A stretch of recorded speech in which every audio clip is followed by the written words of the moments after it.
स्वागत है। बड़ी खबर नियमितीकरण को लेकर सुप्रीम कोर्ट का ऐतिहासिक फैसला है। पूरे देश के कर्मचारियों के लिए बड़ी राहत यहां पर मिलेगी। जो कर्मचारी दैनिक वेतन पर, कॉन्ट्रैक्चुअल पर या फिर संविदा पर, किसी भी विभाग पर, राज्य अलग अलग जो राज्य है वो अपने अलग अलग विभागों में संविदा, दैनिक वेतनभोगी, कॉन्ट्रैक्ट पर कर्मचारियों को रखते हैं और कर्मचारी लंबे समय से संबंधित विभाग के द्वारा जिस विभाग में काम करते हैं वहां पर लंबे समय से कर रहे हैं, तो वह लंबे समय से काम के एवज में सरकारों से अपने भविष्य को सुरक्षित करने को लेकर लगातार आग्रह कर रहे थे। लेकिन फाइनली कोर्ट का सहारा लेते हुए इन कर्मचारियों के नियमितीकरण पर मोहर लगी हुआ है। तो कॉन्ट्रैक्ट एम्प्लॉय रेगुलराइजेशन को लेकर बड़ी खबर, संविदा कर्मचारियों के लिए बड़ा फैसला दिया गया। नियमितीकरण पर एससी की मोहर लग चुकी है। सालों की जंग के बाद जीत मिल चुकी है इन कर्मचारियों को। पूरा अपडेट आपको यहाँ पर दिखाएंगे। संविदा, कॉन्ट्रैक्चुअल और दैनिक वेतनभोगी कर्मचारियों को नियमितीकरण आदेश यहाँ पर किया गया है।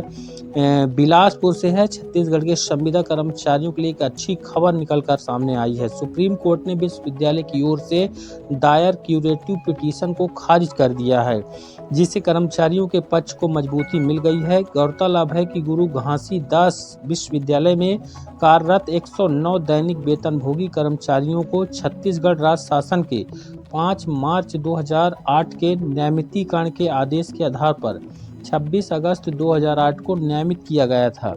इसके पश्चात 15 जनवरी 2009 को गुरु घासीदास विश्वविद्यालय केंद्रीय विश्वविद्यालय बना और सभी 109 कर्मचारी नियमित कर्मचारी के रूप में केंद्रीय विश्वविद्यालय का हिस्सा बन गए।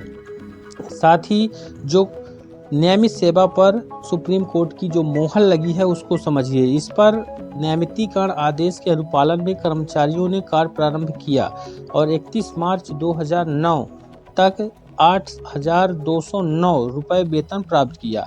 इसके बाद अचानक बिना किसी पूर्व सूचना या नोटिस के उनके वेतन को वापस ले लिया गया और अप्रैल 2009 से कलेक्टर दर पर भुगतान किया जाने लगा। इस कार्रवाई को चुनौती देते हुए कर्मचारियों ने छत्तीसगढ़ उच्च न्यायालय में रिट याचिकाएं दायर की। इसी दौरान विश्वविद्यालय द्वारा 19 फरवरी 2010 के आदेश के माध्यम से इन कर्मचारियों के नियमितीकरण को पूर्व प्रभाव से रद्द कर दिया गया। इस आदेश को भी याचिकाकर्ताओं ने उच्च न्यायालय में चुनौती दी।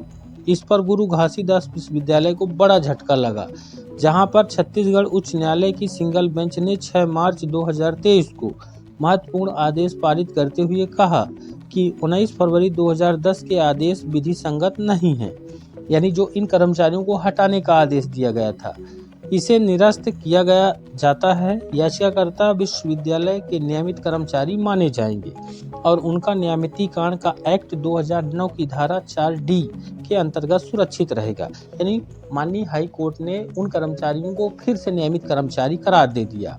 वे 26 अगस्त 2008 के आदेश के अनुसार सभी सेवा लाभ पाने के हकदार रहेंगे। इसके साथ ही सभी रिट याचिकाएं स्वीकार कर ली गई। सिंगल बेंच के आदेश को चुनौती देते हुए गुरु घासीदास केंद्रीय विश्वविद्यालय ने रिट अपीलें दायर कर दी, जिन्हें 21 जून 2023 को माननीय खंडपीठ ने खारिज कर दिया।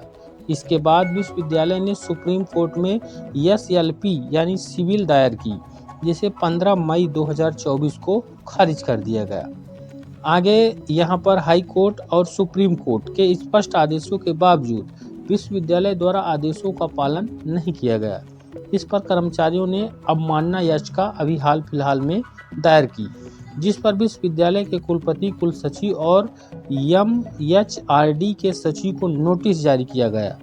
विश्वविद्यालय ने MLP खारिज होने के बाद सुप्रीम कोर्ट में रिव्यू पिटीशन दायर कर दी, जिसे भी न्यायालय ने खारिज कर दिया। इसके बाद दायर की गई क्यूरेटिव पिटीशन को भी सुप्रीम कोर्ट ने खारिज कर दिया, जिससे कर्मचारियों को नियमित सेवा पर अंतिम न्यायिक मोहर लग गई। यानी सुप्रीम कोर्ट ने भी हाल फिलहाल में जो विश्वविद्यालय की तरफ से उन कर्मचारियों को नियमित न मानते हुए कर्मचारी न मानना, इसके संबंध में याचिका को माननीय सुप्रीम कोर्ट ने खारिज किया और उन कर्मचारियों की जो नियमित जो नौकरी थी उसको बरकरार रखा। तो ये अब तक का इम्पोर्टेंट अपडेट रहेगा। देश के अलग-अलग राज्यों के जो इस तरह के कर्मचारी हैं वह भी अब लाभ के दायरे में रहेंगे। वीडियो को ज़्यादा से ज़्यादा लाइक और शेयर करिएगा और सभी से निवेदन रहेगा हमारे चैनल पर नए हैं सब्सक्राइब भी कर लीजिएगा। धन्यवाद।